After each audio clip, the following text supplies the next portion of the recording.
Serat Jayabaya terkait dengan pemimpin Nusantara. Itu kan ada istilah Noto Negoro. Jadi nanti yang bisa membawa Indonesia itu menjadi kejayaan dan bisa menjadi seorang pemimpin itu ada inisialnya, itu harus Noto Negoro kalau menurut Jayabaya. Nah ini tanggapan Romo bagaimana? Ya kalau kita kaitkan dengan itu, karena segini, ramalan Jayabaya itu sudah banyak yang direkayasa atas kepentingan golongan. Jadi yang nuwun sewu, ramalan iki mbledose lak nek wis dadi. Jadi ketika ramalan ini diucapkan, ada yang apa ya kae? Apa ya itu tadi?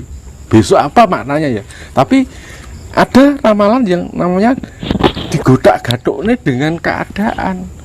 Kalau Kanjeng Sri Aji Jayabaya sendiri yang artinya Noto Negoro, tentu saja pemimpin yang mampu Noto Negoro itu adalah pemimpin yang akan membawa kesemakmuran, bukan pemimpin yang mementingkan dirinya sendiri. Maksudnya seperti itu. Jadi Ratu berbudi bawa leksono, adil para marta, welas marang sak padha-padha, ngayomi kawula. Adil karo kawula ya adil karo sentana. Nek kawulane luput ya dipidana, sentanane luput ya dipidana. Iki sing jenenge Nata Negara. Nanging digawe besetan ditembungne Insinyur Soekarno, to digandengne Bapak Soeharto. Banjur none jare si cilikane Gus Dur. Nggih ta? Lah lajeng nata naga Megawati. Iya ta? Banjur rone. Lah kok Pak Jokowi kok Pak SBY ya? Nggih ta? Lah niku. Dados niku namung merga pangolahing kahanan, pangolahing golongan, pangolahing kepentingan. Mula tak baleni mau nggon pemilihan nggon apa tahun sumben tahun 24 kuwi sing hati-hati. Pilihan kuwi sumben bakale rada rame tinimbangane 10 tahun kepungkur. Alasannya kenapa Romo kok lebih ramai dari tahun yang 10 tahun yang lalu? Ngaten karena kahanan. Dados disertai dengan kahanan. Dados tahun 2024 nggih ta? Sucining paninggal kumbul kaeksi. Suci kuwi papat kuwi watake banyu kuwi iso dadi kanca, iso dadi musuh. Papat ya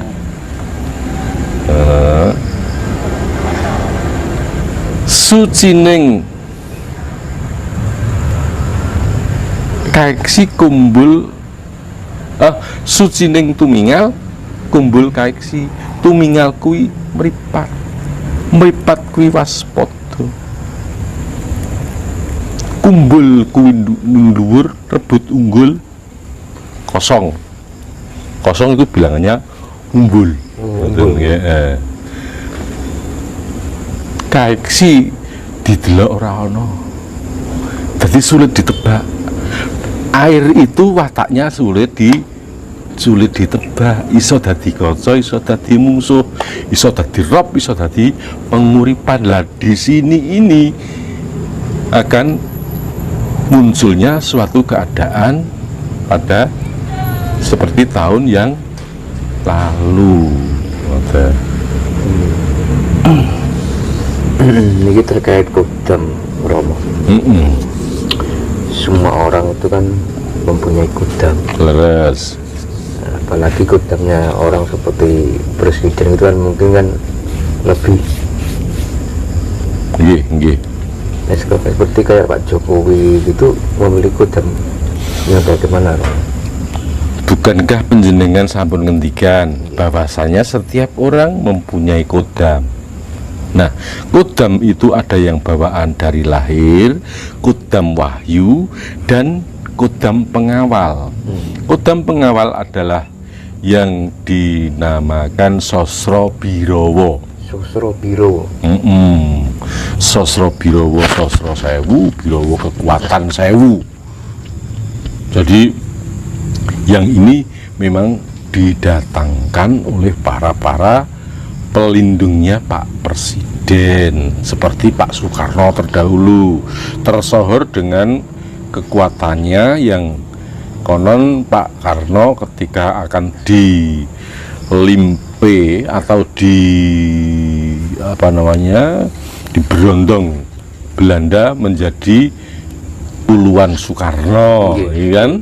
Seperti itu isunya, entah benar entah tidaknya wallahu alam, tapi bagi para penganut, para pendekat bahkan yang mengikuti jejak langkah Pak Karno sangat mempercayai itu dan berani bersumpah tahu bahwasanya Pak Karno pernah menjadi sampai 3. Nah, itu adalah perbuatan daripada kodam-kodam tersebut. Itu yang disebut kodam wahyu, kodam Sudibyo Sekti.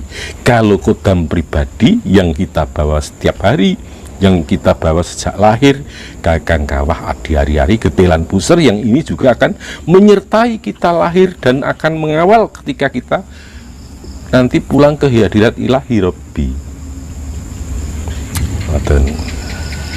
Kalau kita membahas masalah Bung Karno, itu kan banyak orang yang mengatakan, bahkan ada yang bertemu juga sendiri dong secara langsung.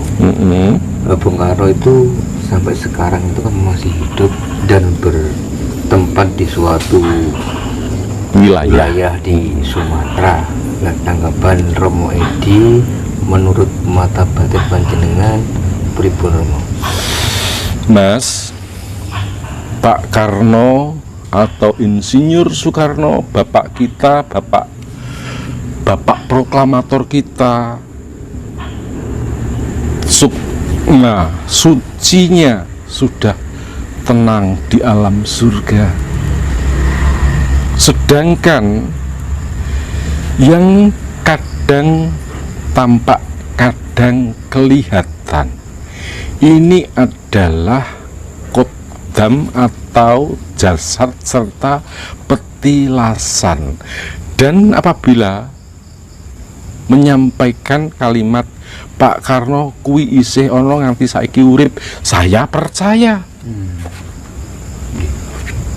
Tapi bukan urip yang sebenarnya, nanging urip jroning wadak alus.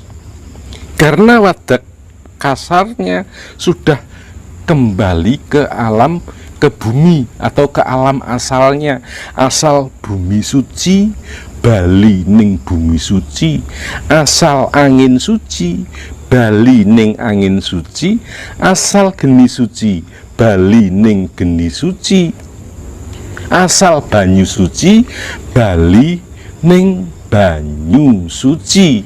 Urip sowan ana ngarsaning Allahu Rabbi, yaiku sejatine sang urip.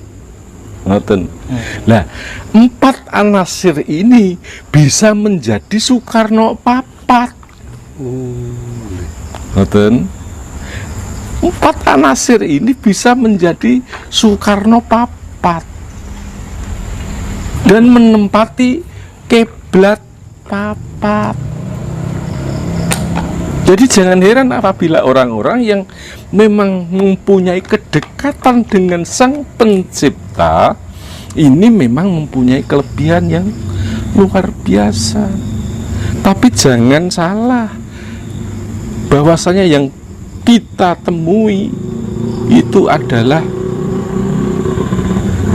bisa dikatakan bukan Pak Karno yang sebenarnya, karena Pak Karno yang sebenarnya sudah sowan ke Sang Khalik.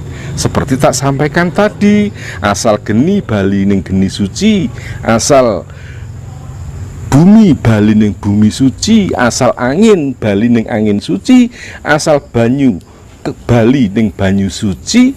Sukmo utawa urip sing sejati sowan ana ngarsane Allahu Rabbi, manjing ning swarga sejati jumbuh kalaman amal-amale. Berarti intinya siapapun orangnya yang dekat dengan Tuhan itu pasti mempunyai kelebihan-kelebihan tersendiri gitu. Monggo kita telusuri, bukankah hidup itu belum tentu obah, gitu? Hidup itu mungkin karena gaung jasanya, hidup itu karena amal perbuatannya. Contoh yang paling dekat, para wali, Kanjeng Sunan Bonang sudah wafat tapi masih hidup, nyatanya menghidupi orang di sekelilingnya. Para peziarah-peziarah itu gini mboten?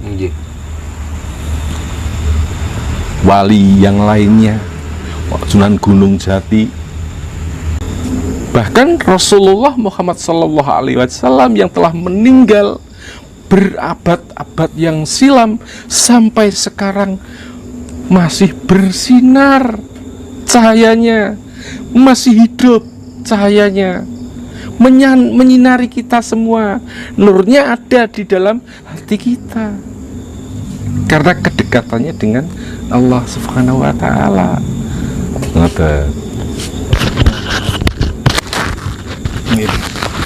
Ngapunten Romo niki kula badhe nyuwun mitrang kalih panjenengan. Kemarin kan ada salah satu sesepuh yang mengatakan di tahun depan itu nggak ada orang yang berani ke Arab. Soalnya kan perang besar di sana. Menurut panjenengan pripun? Saudaraku, hal-hal yang semacam itu jangan terlalu menjadi beban pikiran kita. Kalau kita memang ingin bepergian ke Arab dengan niatan suci untuk ziarah ke makam Rasul atau ibadah haji, umroh dan lain sebagainya, niati dengan nawaitu. Karena jika memang terjadi pergolaan atau perperangan, itu adalah urusan negara. Urusan kita umat adalah ibadah. Dan perperangan itu tentu sudah ada garis-garisnya sendiri. Tidak mungkin perang itu kok di tempat-tempat ibadah. Berarti nggak usah terlalu percaya ya Ramo ya. Bukankah peperangan di Timur Tengah itu sejak kita masih belum khitan, antara Kabul dan Beirut, Irak dan Iran, terus dan akan terus berlanjut. Tapi toh nyatanya saudara-saudara kita masih bisa menjalankan ibadah dengan tenang, karena ketentraman, kenyamanan para ibadah itu selain dilindungi oleh negara, juga insya Allah dilindungi oleh Allah Subhanahu wa Ta'ala. Kalau kayak Palestina sama Israel itu gimana Romo? Kok nggak ada damainya sampai sekarang? Jadi begini nggih Mas, setiap umat, bukan hanya Israel dan Palestina, di dalam diri kita ini, apabila selalu berebut tentang kebenaran, maka pertengkaran itu tidak akan pernah selesai. Pertengkaran tidak akan selesai. Mereka tidak sadar bahwa sesungguhnya yang direbut adalah milik Allah. Nggih toh? Mereka menganggap isi dunia ini miliknya. Padahal yang direbutkan adalah pinjaman. Baik Gusti Allah kok direbutkan. Loh.